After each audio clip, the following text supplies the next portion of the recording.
कभी कभी कैसा कैसा यह मन होने लगता है। नाग डसा तन माटी से चंदन होने लगता है। अंतर के पट बंद न रह पाते हैं उच्छ्वासों से। गुप्त गुहा वंशी जैसे बज उठती निःश्वासों में। घाटी में पथराया स्वर गुंजन होने लगता है। कभी कभी कैसा कैसा यह मन होने लगता है। मित्रों, यह जीवन की एक रास्ता में कोई झरना सा फूट पड़े, उत्साह का, उमंग का। कुछ ऐसी ही व्यवस्था सनातन धर्म ने अपने त्योहारों के माध्यम से की है। हर त्योहार अपने पीछे एक कहानी लिए हुए है, बड़ी वैज्ञानिक कहानी। यह अलग बात है कि हमें उसके बारे में जानकारी या तो कम होती है या नहीं होती है। तो आज कुछ ऐसी ही बात करते हैं। आज दीपावली है और इस दीपावली की हार्दिक शुभकामनाएं आपको और आपके परिवार को। निश्चित रूप से दीपावली की बहुत सी शुभकामनाएं और दीपावली के बारे में ढेर सारे जानकारियां आपको मिल रही होंगी। लेकिन दीपावली की पीछे की जो कथा है, यह बहुत सी कथाएं हैं, उनका अपना महत्व है। लेकिन दीपावली के पीछे जो वैज्ञानिक सोच भारतीय सनातन परंपरा की रही है, वह भी बहुत महत्वपूर्ण है। कई कथाएं मिलती हैं। भगवान राम अपना वनवास पूरा करके आज के दिन अयोध्या वापस आए थे और अयोध्या वासियों ने स्वागत में जो दीप जलाए थे, उनकी स्मृति में यह दीपावली मनाई जाती है। फिर एक कथा यह भी मिलती है कि समुद्र मंथन के दौरान कार्तिक मास की अमावस्या के दिन माँ लक्ष्मी का प्राकट्य हुआ था, वो प्रकट हुई थी और उनकी स्मृति में, उनके स्वागत के लिए माँ लक्ष्मी और गणेश की पूजा होती है। फिर आज से 2 दिन पहले त्रयोदशी तिथि को उसी समुद्र मंथन से भगवान धन्वंतरी उत्पन्न हुए थे, प्रकट हुए थे और उनके सम्मान में, उनका स्वागत करने के लिए धनतेरस की त्योहार की संकल्पना की गई है। वास्तव में यह कुल 5 त्योहारों का एक क्रम होता है। त्रयोदशी को भगवान धन्वंतरी की आराधना के लिए धनतेरस वो नहीं है जो हम समझते हैं कि धन को आकर्षित करने का तेरस या त्योहार, ऐसा नहीं है। भगवान धन्वंतरी का जो उद्भव हुआ था अमृत कलश के साथ, वह मानव जीवन को, पृथ्वी के इस मानव सभ्यता को स्वास्थ्य, समृद्धि और एक पूरा विकास देने के लिए उसकी कल्पना की गई थी। तो मूलतः यह धनतेरस स्वास्थ्य से जुड़ा त्योहार है। और मैं आपको बताऊंगा कि दीपावली भी एक पूरी प्रक्रिया में, जब हम बदलते हैं, मौसम बदलता है, तो वैसे उस समय स्वास्थ्य कैसे ठीक रहे और जीवन की जो ऊर्जा है वह कैसे सुरक्षित हो, यह दीपावली की मूल संकल्पना है, मूल विचार है। तो त्रयोदशी, उसके बाद दूसरे दिन फिर यम द्वितीया उसको कहते हैं, नरक चतुर्दशी कहते हैं। यह माना जाता है कि भगवान श्री कृष्ण ने उस दिन नरकासुर का वध किया था और उसकी स्मृति में उस दिन हम नरक चतुर्दशी, जिसको आजकल छोटी दीपावली के नाम से भी जाना जाता है, उसको हम मनाते हैं। उसी से जुड़ी एक कथा और भी है कि इस दिन यम अपनी बहन यमुना नदी के रूप में जिसे हम जानते हैं, वह उनकी, यम की बहन है, उनसे मिलने के लिए वो जा रहे थे और यमुना ने देखा कि यह कृष्ण पक्ष की अमावस्या, ये वर्ष की सबसे अंधेरी रात होती है। तो इसके पहले के ठीक एक पहले का दिन बहुत ज्यादा अंधेरा होता है। उस अंधेरे में यम को मार्ग कौन दिखाएगा? उस समय कल्पना कीजिए, जब बिजली नहीं थी, प्रकाश नहीं थे, रास्ते नहीं थे, तो उनको मार्ग दिखाने के लिए उन्होंने जगह जगह दीपक जलाए थे, जिससे कि उनके भाई को वहां घर तक पहुंचने में या घर को पहचानने में कोई दिक्कत ना हो, कोई समस्या ना आए। तो यह उस यम द्वितीया के पीछे की कहानी है। फिर दीपावली की बात हम लोग करेंगे। दीपावली के ठीक बाद दूसरे दिन हम गोवर्धन पूजा करते हैं। गोवर्धन पूजा की भी एक बड़ी रोचक कहानी है कि भगवान कृष्ण ने जब गोवर्धन पर्वत को वर्षा से रक्षा के लिए, उस पूरे ब्रजमंडल की रक्षा के लिए, इंद्र के कोप से बचाने के लिए जब वो उठाया था गिरिराज को अपने छोटी उंगली पर, उसकी स्मृति में गोवर्धन की पूजा के लिए यह उत्सव मनाया जाता है।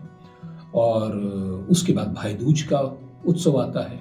अब भाई दूज के बारे में भी एक कहानी बड़ी अच्छी मिलती है कि इस दिन चूंकि पर्वत उठाए हुए जब उन्होंने रखा गोवर्धन पूजा के दिन वापस, सारी विपत्ति आपत्ति समाप्त होने के बाद, तो उसके बाद वे अपनी बहन सुभद्रा से मिलने के लिए गए थे, भगवान कृष्ण।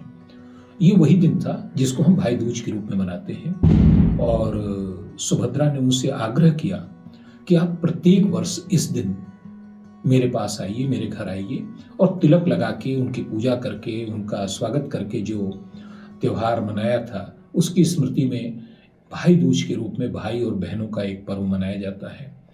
एक कहानी और जुड़ी है इससे। यम, जिनकी बात अभी मैंने की कि यम द्वितीया के दिन वो अपनी बहन यमुना से मिलने जा रहे थे, वह भी इसी दिन यमुना के घर पहुंचे थे। और यमुना ने जो स्वागत सत्कार यम का किया था, जितना प्रेम, जितना भक्ति भाव से उनकी आराधना की थी, यम बहुत प्रसन्न हुए। अब वो ठहरे बड़े व्यस्त, जिनके पास समय ही नहीं होता था अपनों से मिलने के लिए भी, इस पूरी सृष्टि का संचालन और उसका नियंत्रण करने के कारण। तो चलते समय यम ने कहा कि मांगो बहन, क्या मांगती हो? तो यमुना ने कहा कि देखिए, आप व्यस्त अवश्य हैं, लेकिन आप यह वादा कीजिए कि प्रतिदिन, प्रतिवर्ष इस दिन आप मेरे पास आएंगे, कम से कम वर्ष में एक दिन के लिए यह बहन का दिन होगा। और यम ने आशीर्वाद दिया। उसकी स्मृति में यम द्वितीया या भाई दूज, ये सारे त्योहार मनाए जाते हैं। अब हम आते हैं दीपावली की बात पर। तो दीपावली में जो कथाएं जुड़ी हैं वो आप जानते ही होंगे और बताया भी मैंने। लेकिन दीपावली को हम वैज्ञानिक ढंग से देखते हैं तो हमें समझ में आता है कि इस सनातन धर्म की जो परंपराएं थी, ये परंपराएं कितनी विकसित थी और कितना इसके पीछे वैज्ञानिक सोच था। उस वैज्ञानिक तथ्यों को सामान्य जीवन का अंग कैसे बनाया जाए, एक सामान्य व्यक्ति के लिए इतना उसे शिक्षित करना या इतना उसे प्रशिक्षित करना, उसे बताना शायद संभव न रहा। आज भी संभव नहीं है। बहुत अच्छी बातें आप हर किसी को नहीं समझा सकते। तो उन लोगों ने एक उसका बहुत सीधा सा रास्ता ढूंढा, उसको त्योहारों के रूप में जीवन से बांध दिया। त्योहारों को संस्कृत में पर्व कहते हैं, और पर्व का अर्थ होता है गांठ। समय की एक सीधी रेखा, एकदम मोनोटोनस रेखा चली जा रही है और उनके बीच में अचानक कोई एक मोड़ आ जाए, एक उभार आ जाए, तो आप वहां पर रुकते हैं, वो मोनोटनी टूटती है। इसीलिए त्योहार बनाए गए, इसीलिए इन्हें पर्व कहा जाता है, क्योंकि जीवन की जो एक रास्ता है ऊब से बचाने के लिए और जीवन में जो परिवर्तन आने हैं। दीपावली में क्या परिवर्तन आता है? दीपावली की तिथि होती है हमेशा कार्तिक मास की अमावस्या को, और कार्तिक मास की अमावस्या वह तिथि होती है जहां से शीत ऋतु प्रारंभ होती है। इस पूरी पृथ्वी पर जीवन का एकमात्र स्रोत सूर्य है, किसी न किसी रूप में। और सूर्य इस समय पृथ्वी से अधिकतम दूरी पर हो जाते हैं। उनके दूर चले जाने के कारण उनकी जो ऊर्जा है वह पृथ्वी पर उतनी मात्रा में नहीं आती जितना हर समय आती है। उसका परिणाम यह होता है कि जीवन की सारी गतिविधियां धीमी पड़ जाती हैं। जीवन की सारी गतिविधियों में एक शिथिलता आ जाती है। केवल मनुष्य में नहीं, पशु पक्षियों में, वनस्पतियों में, सभी में आ जाती है। आप याद करेंगे तो कोई भी किसान इस समय नए बीज नहीं बोता, क्योंकि उसे पता है कि वे बीज अंकुरित नहीं होंगे। उन बीजों को भी पता है कि अब सूर्य का वह ऊर्जा स्रोत वातावरण में उस प्रकार की तरंगे नहीं पैदा कर पा रहा है, नहीं कर रहा है, कम हो गई है, जिससे उसे प्राणिक ऊर्जा मिलती थी। मानव शरीर पर भी इसका यही असर होता है। यह ऐसा काल होता है, संधि काल होता है, जिसमें आपकी शारीरिक, मानसिक, भावनात्मक, हार्मोनल सभी गतिविधियां धीमी हो जाती हैं। अब इन्हें कैसे हमें नियंत्रित करना है, किस प्रकार से इनको हमें इतना प्रिसाइज रखना है कि जीवन की गति को, जीवन की जो लय है उसमें कोई अवरोध ना आने पाए, कोई रुकावट ना आने पाए, इसके लिए दीपावली के त्योहार की कल्पना की गई है। और दीपावली का त्योहार पूरे विधि विधान से इसके लिए संकल्पित किया गया है, बनाया गया है। दीपावली में लाखों दीपों के माध्यम से एक ऐसा वातावरण बनता है जो इस घने अंधेरे के विरुद्ध, उसके खिलाफ मानव की जो आशा है उसका प्रतीक होता है। अंधेरा, और वह भी घना अंधेरा, हमेशा भय और नकारात्मकता का कारण होता है, उत्पन्न करता है। और कल्पना आप कीजिए कि आज से हजारों वर्ष पूर्व, जब इतनी सुविधाएं नहीं थी, जीवन बहुत कम था पृथ्वी पर, उस समय जो अंधेरा होता होगा आज से लाखों गुना ज्यादा। उस अंधेरे में जीवन की ऊर्जा को एक उत्साह देने के लिए, एक उत्साह देने के लिए लाखों दीप जब एक साथ जलते होंगे तो उनका सौंदर्य पूरे मन को आह्लादित करने वाला होता था, आज भी है। और वह आपके मन को एक अलग प्रकार की ऊर्जा से भर देता है। इसके साथ ही शारीरिक गतिविधियां धीमी हो जाने के कारण आपके भोजन में भी बहुत कुछ परिवर्तन की आवश्यकता होती है। शीत ऋतु में हमारे आवश्यकताएं, शरीर की ऊर्जा की आवश्यकताएं ठंड के कारण बढ़ जाती हैं, और बढ़ने के कारण हमें ऐसा भोजन चुनना होगा जिसमें अधिक मात्रा में ऊर्जा हो, अधिक फैट वाला भोजन, अधिक प्रोटीन वाला भोजन। तो जो गर्मी के मौसम में सादा भोजन था वह अब बदलकर गरिष्ठ भोजन के रूप में आ जाता है। दीपावली से उसकी शुरुआत हो जाती है। मिठाइयाँ, पकवान, पूड़ी, सब्जी, तरह तरह की सब्जी। सब्जी से याद आया, एक विशेष सब्जी होती है जिमीकंद, जिसे कहीं कहीं ओल भी कहते हैं, यम भी कहते हैं, कहीं सूरन भी कहते हैं उत्तर भारत में। इसका प्रयोग अनिवार्य बनाया गया। अब भला इसके पीछे क्या वैज्ञानिकता है? तो कभी सूरन की प्रॉपर्टीज के बारे में अगर पढ़िए तो इसकी जो सबसे बड़ी प्रॉपर्टीज होती है वो होती है कि ये आपके लीवर को और ज्यादा तेज करता है, बढ़िया करता है, उसे ज्यादा सक्षम बनाता है। यह गैस की समस्याओं को बहुत कम करता है, और कुछ ऐसे रासायनिक तत्व इसमें होते हैं जो किसी अन्य सब्जी में नहीं होते, और उनकी आवश्यकता आने वाले शीतकाल में आपको ऊर्जा के लिए पड़नी है। इसलिए यह नियम बनाया गया, यह परंपरा बनाई गई कि इस दिन सूरन का सेवन करना आवश्यक है। उत्तर भारत में तो ये भी कहते हैं कि भाई अगर दीपावली के दिन सूरन नहीं खाया तो अगला जन्म छछूंदर का मिलेगा। हास्यास्पद है, लेकिन यह अर्थवान है कि भाई छछूंदर का जन्म का अर्थ ये होता है कि आप पूरी तरह बुद्धि से विहीन होंगे, क्योंकि जब आप ऐसी मूर्खता कर रहे हैं कि जो परंपरा में बनाया गया वैज्ञानिक तथ्य जो आपके ही विकास के लिए उसे नहीं मान रहे हैं, तो आगे आपके विकास की कोई संभावना नहीं बनती है।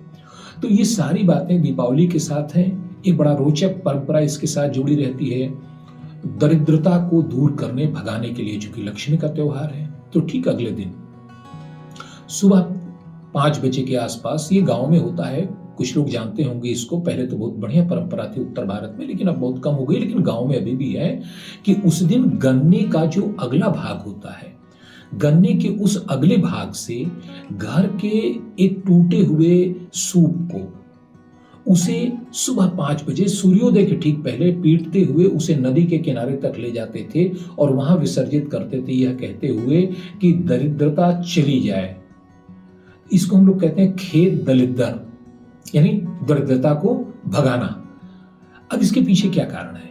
इसके पीछे कारण ये है कि गन्ने का जो अगला भाग होता है वैसे तो निष्प्रयोज्य होता है, किसी काम में नहीं आता है, पशुओं के भी बहुत ज्यादा उन्हें पसंद नहीं होता, उसे भी खिलाया नहीं जा सकता है, लेकिन उसमें कुछ ऐसे तत्व होते हैं जो बाकी जीवों के लिए, बाकी पर्यावरण के लिए, उसकी पत्तियां और कुछ गन्ने का जो अंश रहता है उपयोगी होता है। तो इस तरीके से हम उस भाग को एक खुले में डालते थे जहां वह प्रकृति के काम आए। और टूटा हुआ सूप प्रतीक होता है घर में जो धन धान्य समृद्धि है, रोज अन्न को साफ करने के काम आने वाला वह सूप उसका प्रतीक होता है। और उसके टूटने के बाद यह माना जाता है कि घर की दरिद्रता इसमें अब समा गई है, तो इसको भी हम बाहर डाल आते हैं। एक तरीके से देखा जाए तो घर के जो अनावश्यक निष्प्रयोज्य सामान है उनको बाहर करने की है। सुबह 5 बजे जाना होता है। जब आप जाड़े में 5 बजे 6 बजे उठना शुरू करते हैं तो आपके शरीर की ऊर्जा एक अलग ढंग से काम करती है। कॉस्मिक एनर्जी सर्वाधिक प्रभावशाली होती है 4 से 5 के बीच में, और जब आप 5 बजे उठते हैं जाड़े में तो जो ऊर्जा आपकी बहुत कम हो जाती है जाड़ों के कारण, वह अपने पूरी गतिशीलता से आपके शरीर में आने लगती है।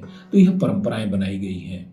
तो मुझे आशा है कि यह जानकारी आपको अच्छी लगी होगी और मैं कहूँगा कि दीपावली को पूरे धूमधाम से मनाइए। हालांकि आजकल बड़ी समस्याएं चल रही हैं। कोई प्रतिबंध लगाना चाहता है पटाखों पर, कोई ये कहता है कि अरे साहब पॉल्यूशन क्यों फैला रहे हैं।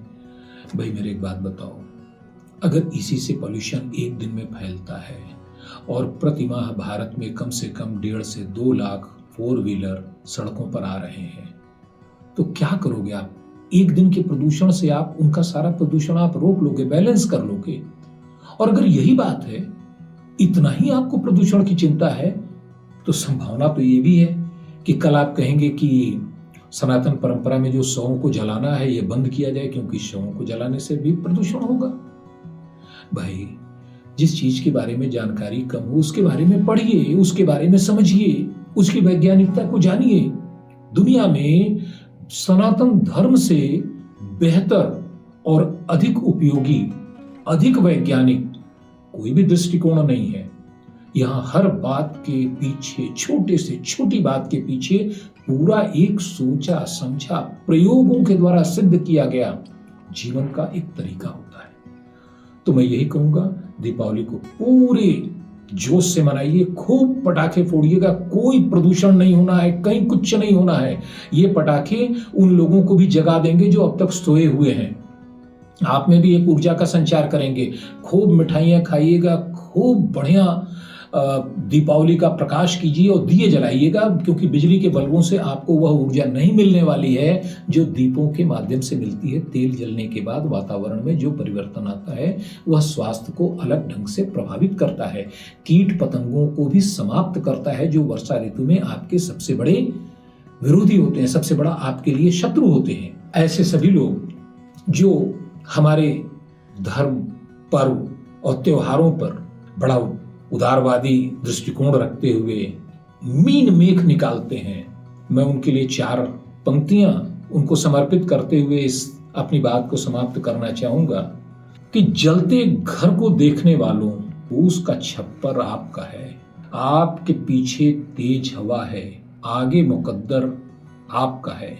उसके कत्ल पर मैं भी चुप था, मेरी बारी अब आई, मेरे कत्ल पर आप भी चुप हैं, अगला नंबर आपका है। सनातन ही सत्य है और वह जीवन दृष्टि कोई दूसरा इस विश्व में न सोच पाया है और दे पाने की तो क्षमता ही नहीं है। जय हिंद, जय भारत, शुभ दीपावली।